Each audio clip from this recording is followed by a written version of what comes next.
masih diatur oleh GAA, sedangkan di Inggris diatur oleh National Render Association atau NRA yang dibentuk pada tahun 1943. Nah, itulah sejarah rondes di dunia. Sedangkan sejarah rondes di Indonesia, permainan rondes telah berkembang dan ditandai dengan banyaknya klub-klub yang terdapat dari berbagai setiap daerah rondes yang bermunculan. Kejuaraan ini pertama kali diadakan pada tahun 1967 di Jakarta dalam tingkat olahraga nasional pada tahun 1969 di Surabaya.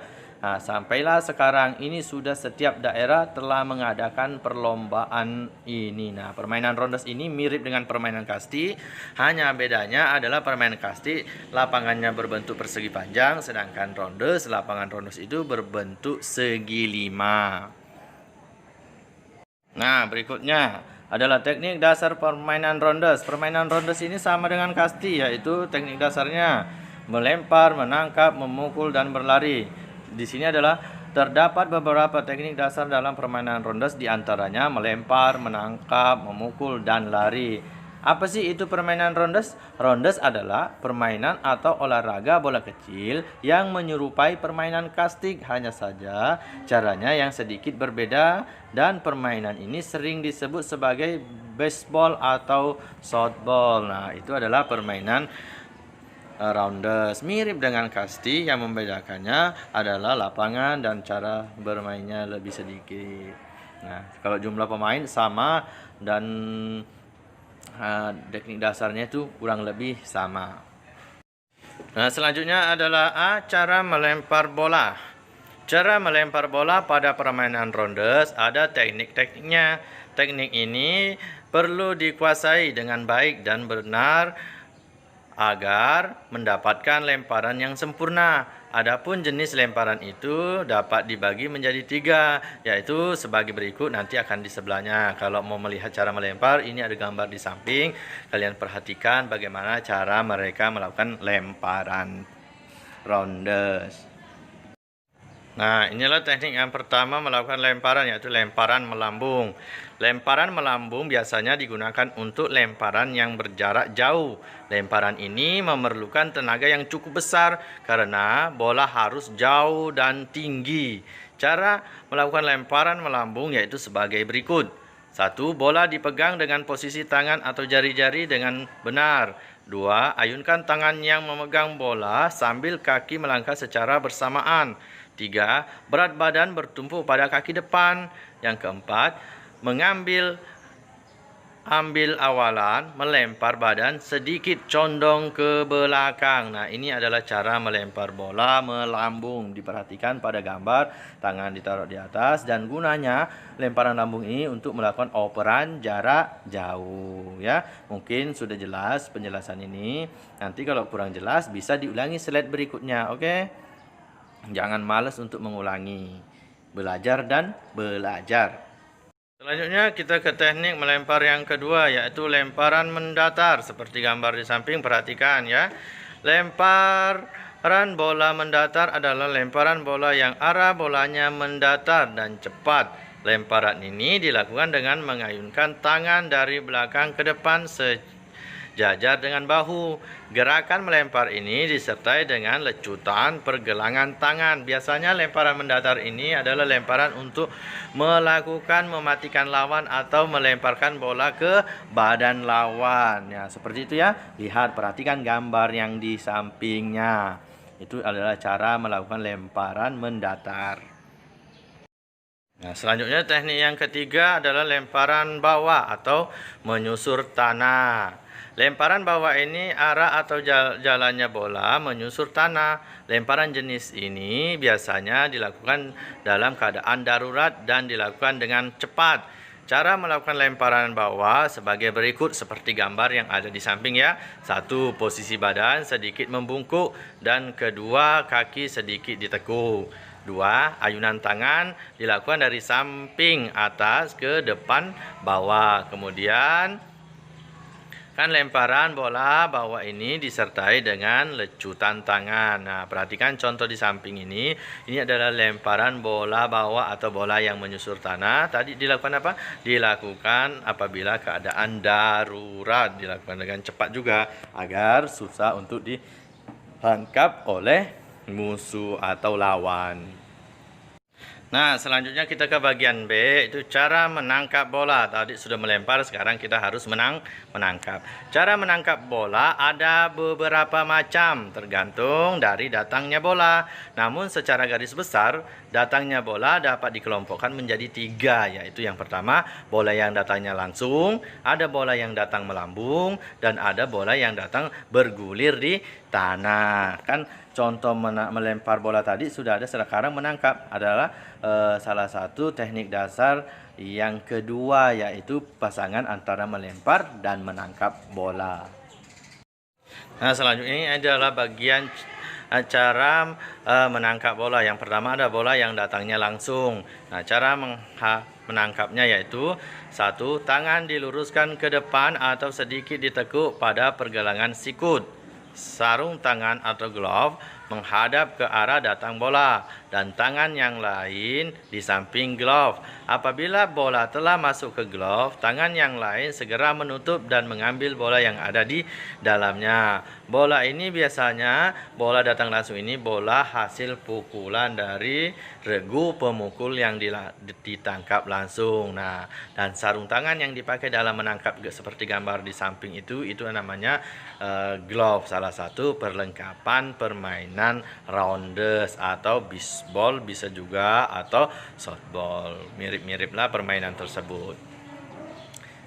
Dan permainan rounders ini merupakan salah satu permainan bola kecil. Ya, jangan lupa permainan bola kecil.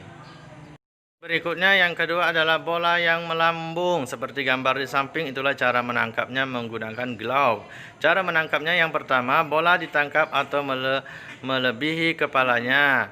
2. Pada waktu menangkap bola, pandangan harus ke tangan yang sedang menangkap bola. Setelah bola masuk ke glove, tangan yang lain segera menutup agar bola tidak terlepas lagi. Kemudian yang keempat, gerakan follow through adalah gerakan terakhir, yaitu gerakan terakhir setelah bola kita pegang, kita tarik ke bawah untuk mengurangi tekanan bola biar tidak memantul lagi pada tangan. Ya, perhatikan gambar di samping yang cara menangkap bola atau menerima bola lambung. Cara menangkap berikutnya yang ketiga adalah bola yang datang bergulir di tanah. Nah, persamaan tadi bola yang datang atau melempar dengan bergulir di tanah. Ini menangkap bola dengan bergulir. Caranya menangkapnya yaitu kaki dilangkahkan ke depan. Yang kedua, kedua lutut ditekuk dan badan dibungkukkan. 3.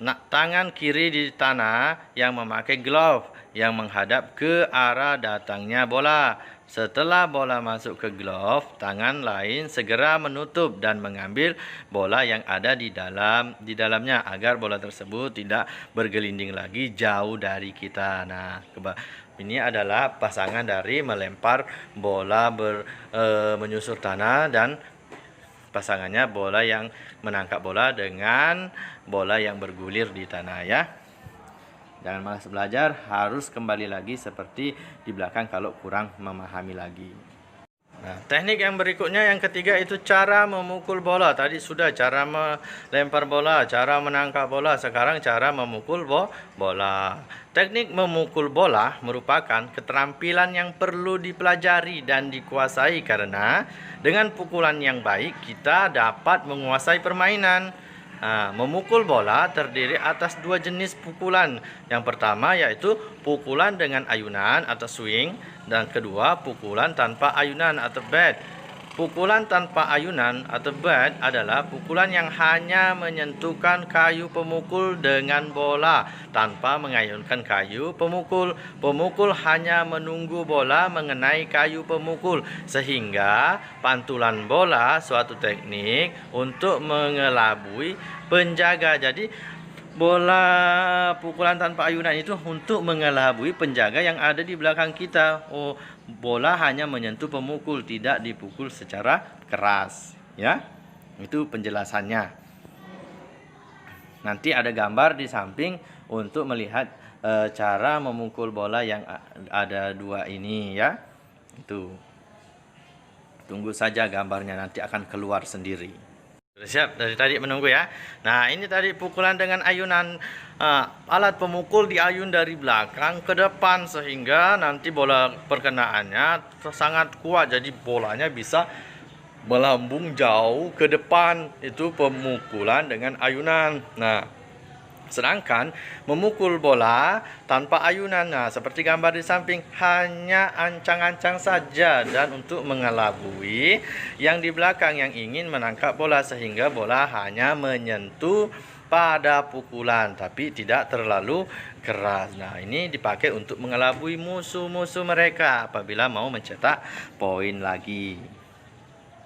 Nah, berikutnya adalah cara melakukan pukulan, yaitu berdiri dengan posisi badan menyamping dari arah datangnya bola. Yang kedua, posisi kedua kaki dibuka selebar bahu. Yang ketiga, telapak kaki sejajar dengan lutut, sedikit ditekuk. 4. Badan sedikit condong ke depan. Yang kelima, pemukul dipegang dengan erat oleh kedua tangan dan berada di samping telinga kanan. Yang keenam, pandangan mata lurus ke arah datangnya bola atau lemparan. Apabila melakukan pemukulan harus fokus pada objek yang akan kita pukul dan tahu posisi mana bola akan kita bawa ya, seperti itu. Nah, berikutnya adalah cara lari dalam permainan rondes. Pada saat lari menuju base atau tempat hinggap dalam permainan rondes harus disesuaikan dengan situasi permainan, yaitu ada saat-saat tertentu pelari harus lari secepat-cepatnya. Kemudian, kecepatan berlari dan ketangkasan harus dimiliki oleh setiap pemain. Jarak yang harus ditempuh oleh pelari lebih kurang 75 meter.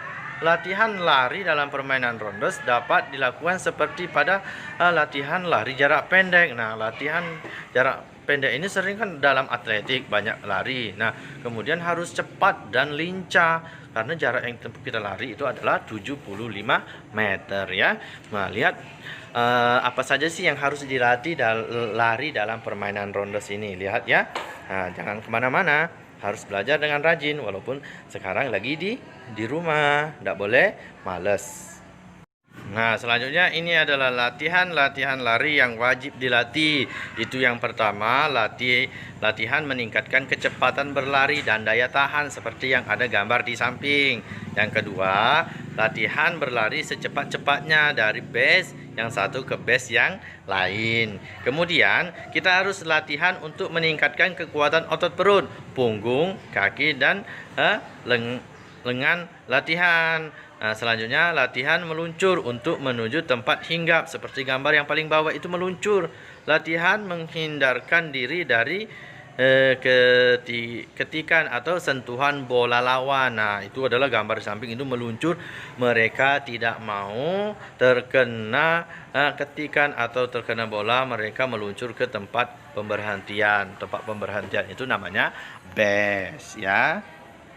Nah, setelah selesai semua teknik dasarnya, sekarang kita ke lapangan rondes.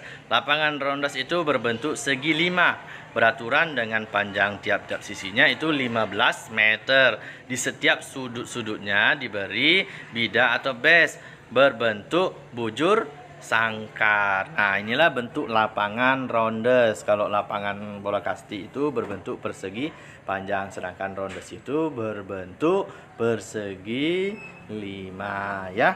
Jangan salah, kasti dengan rondes, hanya cara bermainnya aja yang mirip. Tapi yang membedakan itu adalah bentuk lapangannya. Nah, setelah lapangan kita ke peraturan permainan rondes. Permainan rondes memiliki peraturan-peraturan yang harus diperhatikan. Berikut beberapa peraturan yang harus dijalankan dalam permainan rondes. Atau peraturan ini dibuat dengan tujuan agar dalam permainan dapat berjalan dengan baik dan sportivitas.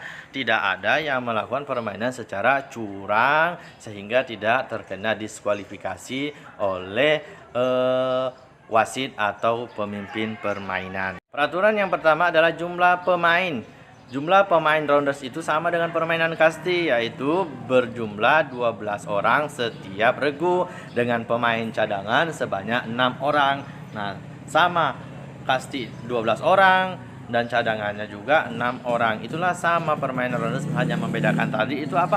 Lapangannya yang membedakan ya. Berikutnya, sebelum bermain rounders itu dilakukan toss atau undian permainan. Nah, di mana bisa menggunakan koin atau menggunakan yang lain. Sebelum permainan dimulai, diadakan undian regu. Yang memenangkan undian berhak memilih menjadi regu pemukul atau regu penjaga. Ya, dilakukan toss sama seperti hanya permainan yang lainnya. Pasti menggunakan toss juga. Nah, berikutnya adalah tim pemukul. Nah, itu adalah tim pemukul. Pemukul diberi kesempatan memukul sebanyak 3 kali. Apabila pemukul pertama atau kedua baik, ia harus berlari menuju base. Mereka harus berlari menuju base setelah melakukan pemukulan sebanyak 3 kali. Hanya diberi kesempatan 3 kali ya. Nah, selanjutnya kita urutan memukul. Seperti di samping, urutan memukul bola sesuai dengan nomor yang telah ditentukan. Kan memiliki nomor dada masing-masing. Pemukul yang antri di belakang tidak boleh mendahului pemukul di depannya. Berarti harus disiplin cara bermainnya. Jangan selalu serobot-serobot. Kan orang Indonesia disiplin dalam aturannya. Nah, seperti itu. Selanjutnya adalah tempat pemberhentian atau dikenal dengan nama base. Setiap base hanya boleh diisi oleh 1 orang pemain. Bila ada 2 pemain di situ, maka 1 pemain harus berlari. Tidak boleh ada 2 di setiap 1 base. Setiap pemain regu pemukul berpindah base. Regu jaga boleh mematikan dengan cara mengetik atau membakar base. Membakar base itu bola diambil, lari, mendekati base, kemudian dilempar di situ ya. Itu cara membakarnya. Yang diinjak itu base berbentuk persegi 4 putih. Nah, waktu permainan, lama permainan rounders ditentukan oleh inning. 1 inning yaitu 1 kali menjadi regu pemukul dan 1 kali menjadi regu penjaga. Untuk peraturan resmi, pemain dilakukan dalam 7 inning. Kemenangan diraih oleh regu yang berhasil mengumpulkan jumlah poin yang paling banyak ya. Itu adalah per inning, menggunakan inning. Kemudian pertukaran tempat. Regu penjaga berhasil mematikan regu pemukul sebanyak 6 kali, maka harus ganti tempat. Regu penjaga berhasil menangkap bola yang dipukul oleh sebanyak 5 kali. Itu adalah cara melakukan perpindahan tempat dalam permainan rounders. Nah, selanjutnya adalah cara menentukan nilai atau angka. 1. Setiap base yang dilewati pemain mendapat angka 1. Jika dibakar atau terkena tik, regu yang bermain tidak mendapat nilai pada base tersebut. Yang ketiga, apabila dapat kembali ke ruang tunggu dengan pukulan sendiri dan setiap base selamat, maka akan mendapatkan angka 6. Ya, berarti base-nya ada 6 setiap lapangan. Mungkin sampai di sini ya penjelasan tentang permainan rounders. Silakan kalau kurang mengerti kembali ke slide-slide berikutnya. Terima kasih ya. Nah, jangan lupa ya di like dan subscribe channel Bapak ini sehingga pelajaran-pelajaran berikutnya tidak tertinggal. Nanti silakan buka di YouTube Sumardi Bugis, disitulah pelajarannya. Selanjutnya kita akan mengerjakan latihan soal. Hanya 5 soal, kerjakan dengan baik dan benar. Jangan mengerjakan secara tergesa-gesa. Oke, selamat mengerjakan soal. Semangat, semangat, semangat.